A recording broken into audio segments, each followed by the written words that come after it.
What is up, my loyal followers? I am deeply apologizing and sorry for the fact I haven't been recording videos. Last week was midterms week for my college semester.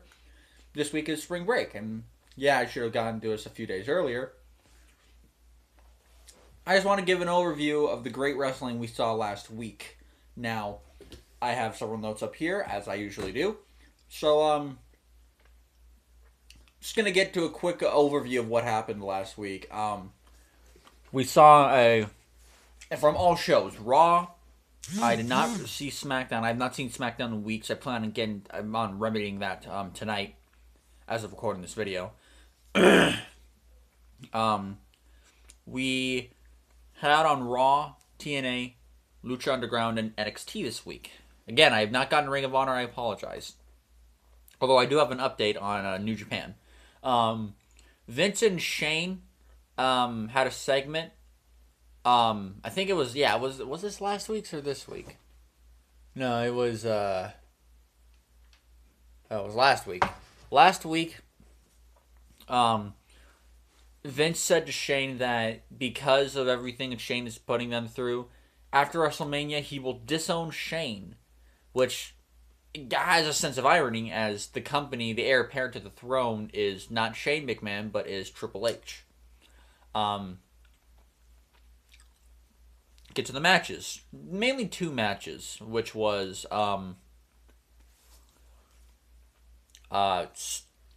Kevin Owens versus Adrian Neville, or just Neville. I keep wanting to call him Adrian Neville, but it's the problem nowadays because, WWE. Anyways, sorry, I'm chewing on a piece of gum. Adrian Neville. You're gonna probably hear me calling him Adrian Neville. I'm sorry. So Owens versus Neville, very good match here. I thought it was a very good, well-paced match. We've seen these guys have matches before, but unlike Owens versus Ziggler a few weeks ago, leading up to Fastlane as well as Fastlane itself, these guys' matches have were more spaced out. Owens was the second person to face Neville was the second person to face Owens when he arrived in WWE officially on NXT, which was a great match.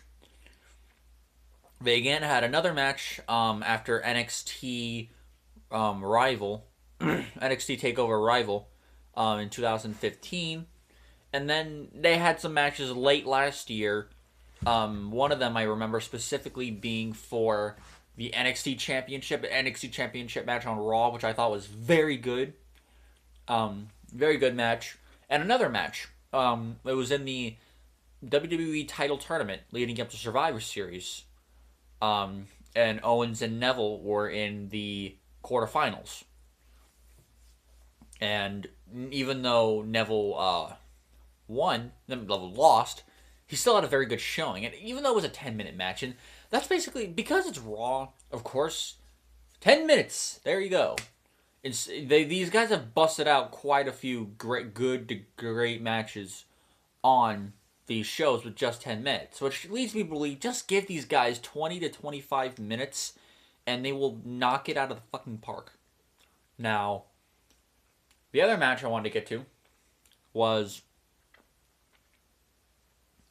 the match of the night for Raw and third place and match of the week. I have like 5 to 6 matches of the week because there was a lot of great wrestling last week. Just last week, there was a lot of great matches. Everything was important last week. We had another great match. It was between the short-lived tag team of Y2AJ, Chris Jericho and AJ Styles, teaming up to face the New Day. And it was a great tag team match. The New Day had their WWE tag team titles on the line. It was very good in terms of... not in terms of the build, but I guess in terms of the characters. They were all, spot on. But the match itself, god damn, was this a good match. This was one of the best WWE tag team matches I've seen since the TLC, at least since the TLC tag team match, back at December, in their TLC pay-per-view between New Day, Lucha Dragons, and the Usos. And these guys, I think they may have topped it. It's simply pure about going on pure wrestling. Well, maybe not, because Kalisto had that one spot that was epic with the Salida del Sol off the ladder. But it was still a very good, a great match even. I thought it was a great match. This was a pay-per-view level match. This match could have been on WrestleMania, and I would have been happy. I don't care. Yes, we may have gotten... and honestly, in hindsight, maybe we should have gotten it at WrestleMania, because instead we're seeing the New Day versus the League of Losers. Cheap plugs, Solid Monster sounds off here. The League of Nations, which they recently defended it against Sheamus and Wade Barrett at the Roadblock event. I will get to that in my review of Roadblock. But what ended up happening was that New Day won in what was definitely probably their best, maybe second best match of their second title reign. It wasn't so much the match that mattered, although the match was absolutely great. It was after it. It was the point of it. Chris Jericho, after the match was over, attacked AJ Styles. He just wailed on his... God, he wailed on his ass. He hit him with not one, not two, but 3 code breakers. And then took the Y2AJ shirt that they made and stuffed it inside AJ Styles' mouth. Which it was very awesome. Now, I actually thought it was very clever giving it Y2AJ a t-shirt. So that way you could think, okay, these guys made a t-shirt. So you think they're like going to be a team longer, so that way they can start selling the shirts and then, break it up. No. Matter of 2 and a half weeks or something like that, they ended it. It was actually really, really good, the build-up was. Yeah, 2 to 3 weeks it lasted. But for what it was worth, it was fun. And Jericho's explained on SmackDown and recently on Roadblock again that the reason why he turned was because fans were no longer cheering for him. They were cheering for AJ Styles. The Royal Rumble, all they cared about was AJ Styles. When they faced off, all they cared about was AJ Styles. And when they became a tag team, he claimed that AJ Styles ruined it by making it all about him instead of the overall team, or more so about Jericho. I thought it was very well... I thought that segment on SmackDown, it's the only SmackDown I'm mentioning, was very well done. As what he did, he put the Y2AJ shirt with the hanger, funny enough. He put it in a trash can. He already put lighter fluid in the trash can beforehand, and then it was either a lighter or matches, but point of the story is he lit the shirt in the trash can on fire. And goddamn, Jericho looks like an evil son of a bitch with the shot of him and the fire going off in front of him. That was awesome. Next, we had in TNA. This last week was the last time we are ever going to see Kurt Angle on TNA television ever again. He's been there for goddamn near 10 years. About what? 5 months short of 10 years.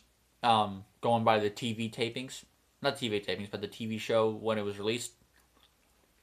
But he was released. Not released. He did leave at the end of when January was up. February hit, Angle's gone. But still, it was very good. It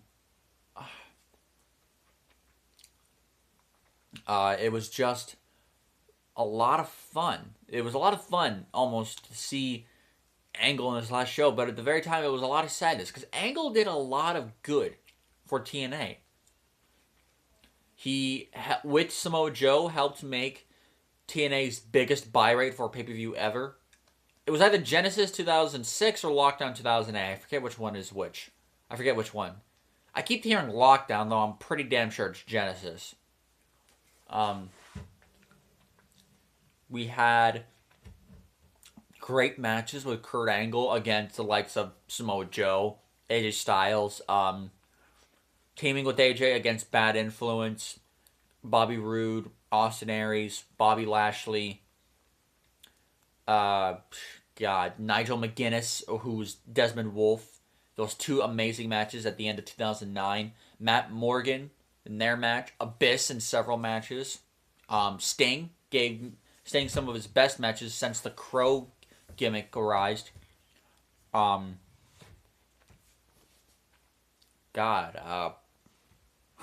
damn, just so many. Christian Cage, some of the best matches of Christian's career. Ken Anderson, Mr. Anderson, who was recently fired by TNA for doing stupid shit. Like drinking on the job, facing Eric Young, and then getting fired after failing a drug test. But he gave Ken Anderson the best matches of his career, especially that lockdown match in 2010. Jeff Hardy in their matches, that triple threat, despite the shitty ending at Bound for Glory 2010 with him, Anderson, and Hardy. Oh, God. There's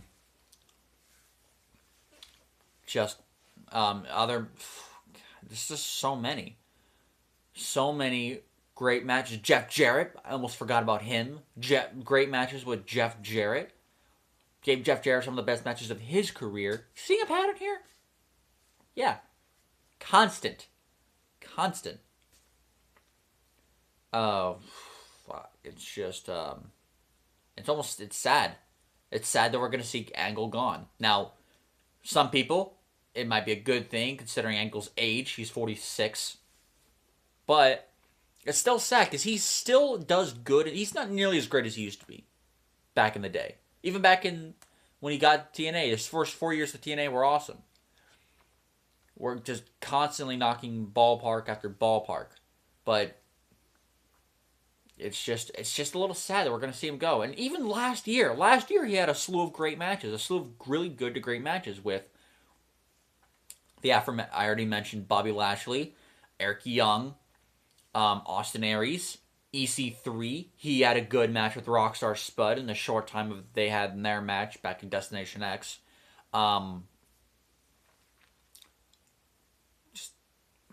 We're not going to see it. And even just recently, just in the past few months, in 2016, he had really good matches with Drew Galloway. And, he had good matches with Drew Galloway. His last match just last week was with Bobby Lashley. And a great tag team match with him and Galloway going up against the Wolves and Jesse Goddard and Eli Drake at the one and only live pay-per-view in January for the Wolves tag team titles. That was a great match, and a lot of it had to do with Angle. Just German suplexing people left and right. It was awesome. But man, we're just not going to see Kurt Angle, and if he never returns to WWE, outside of that indie match he's doing with Rey Mysterio, I think in the next couple of months, we're not going to see Kurt Angle again. Kurt Angle's gone on record saying that he's not retiring. He made that very clear. He's not going to retire. But as far as like a full-time, like a run in a major company, we might not see that ever again. Except maybe in a small, tiny run in Ring of Honor. That would be awesome. But yeah. Highlights of the show last week, TNA, was Eric Young defending the King of the Mountain Championship against four English wrestlers. Bram, Big Damo, Jimmy Havoc, and Will Ospreay. Now you're probably hearing Will Ospreay and thinking, oh my god, this is an awesome match. Honestly, this was probably the weakest King of the Mountain match I've ever seen. Yeah, it's the King of the Mountain 5-way match. Definitely the weakest I have ever seen. Specifically because we saw, for several reasons. One, there was absolutely no build-up. It came right the hell out of nowhere. And two, we saw very little of Will Ospreay and Bram. It was mainly just Big Damo, Jimmy Havoc, and Eric Young. And tidbits of Bram and Will Ospreay here. It sucks because Will Ospreay is one of the greatest talents in the world right now. But at least he finally defended the title, after a title defense with Big Damo, I think. And we're not going to see these wrestlers again. Will Ospreay, definitely not, because he signed a contract with New Japan or something. Big Damo and Jimmy Havoc, from what I know, they're not coming back to TNA. This was a one-time thing. Because, this was the UK tour. We had Gail Kim defend her Knockouts title against Jade. Considering they're two of the better wrestlers on the roster, this was actually a good match. Good selling, good wrestling. Short. I wanted to go out about 10 minutes longer, but it was very good.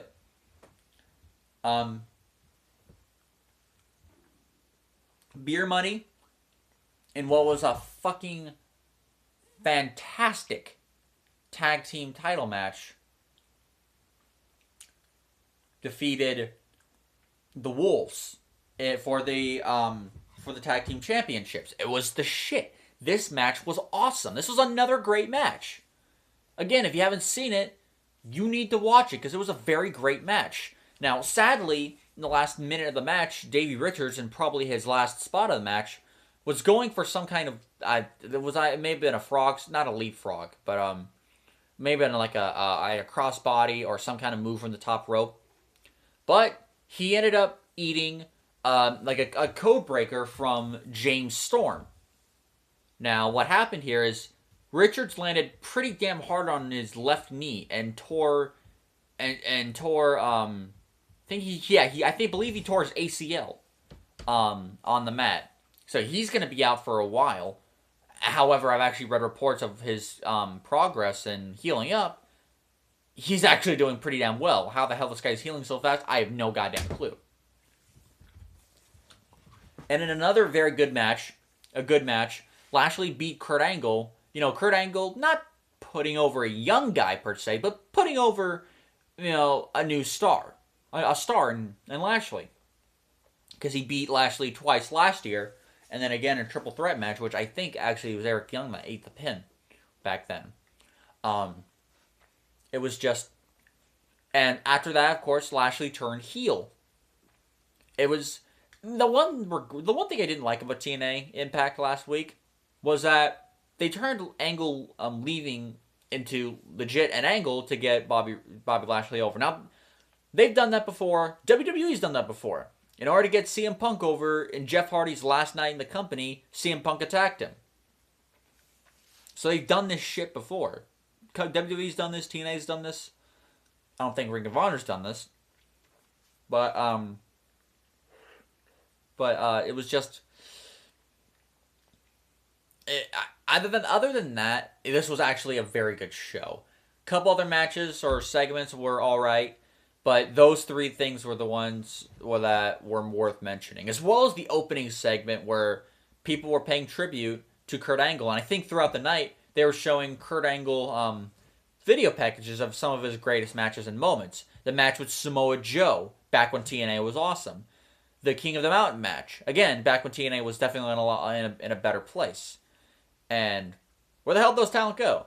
Because in that match we saw Joe, Angle, and then we saw Chris Harris, Kirsten Cage, and AJ Styles. 3 of those guys are gone. Harris is not doing anything right now. Christian's retired, and Styles is in WWE kicking ass. So yeah, but other than that, it was very good. Lashley turned heel, spearing Angle to hell. He speared Galloway. He speared Eddie Edwards. And he got into a little scuffle with EC3 before escaping. So that's how we ended off TNA. Now, admittedly, we still got those moments with Kurt Angle. Thankfully, they didn't treat him like shit. But I didn't like it all either. We also saw last weekend for Lucha Underground. I'm only going to mention the main event because I'm trying to make this video quick, but it's already 20 minutes. We had a triple threat match with Muertes demanding a triple threat match to defend his Lucha Underground Championship against Pentagon Jr. and Prince Puma. This was a fantastic match. It was just amazing. And it was a great match. It was my second best match of the week. And Muertes won. He basically pinned both of them at the same time. And then Phoenix came out demanding, saying that he was going to relinquish his Gift of the Gods championship for a shot at Mil Muertes' Lucha Underground title, which I will get to in my Lucha Underground review probably in the next few hours, hopefully. Maybe by tomorrow. NXT, we got only two things. One, a brief William Regal promo saying that he was fine. Instead of punishing Baron Corbin, Austin Aries wanted a match with Corbin at NXT TakeOver Dallas. Regal mentioned this in his promo, and he agreed. And after that, we got Joe versus Zayn, 2 out of 3 falls. Match of the week. So far, match of the year. I wouldn't say for all companies, because, New Japan. But for all American companies, match of the year. Kick ass.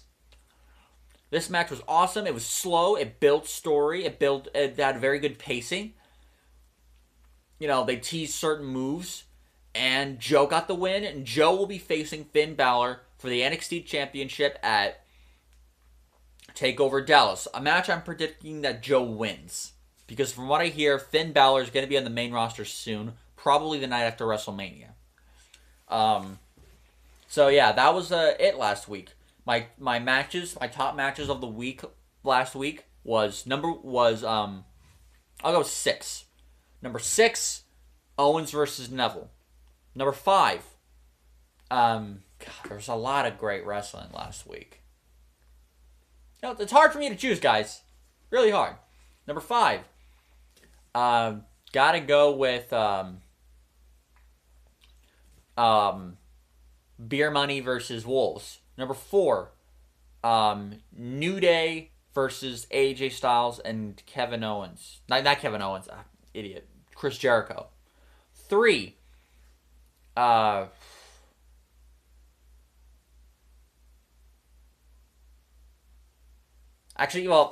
scratch that. Back to the beginning. 6, Lashley versus Angle. I apologize. 5, which was the Owens versus Neville. 4, Beer Money versus versus the Wolves. 3 would have to be New Day versus AJ Styles and Chris Jericho. 2, Muertes versus Puma versus Pentagon. And 1, Joe versus Zayn. With that said, guys, I will see you in my Roadblock, my WWE Roadblock review, as that was an official event. With that said, guys, I'll see you later.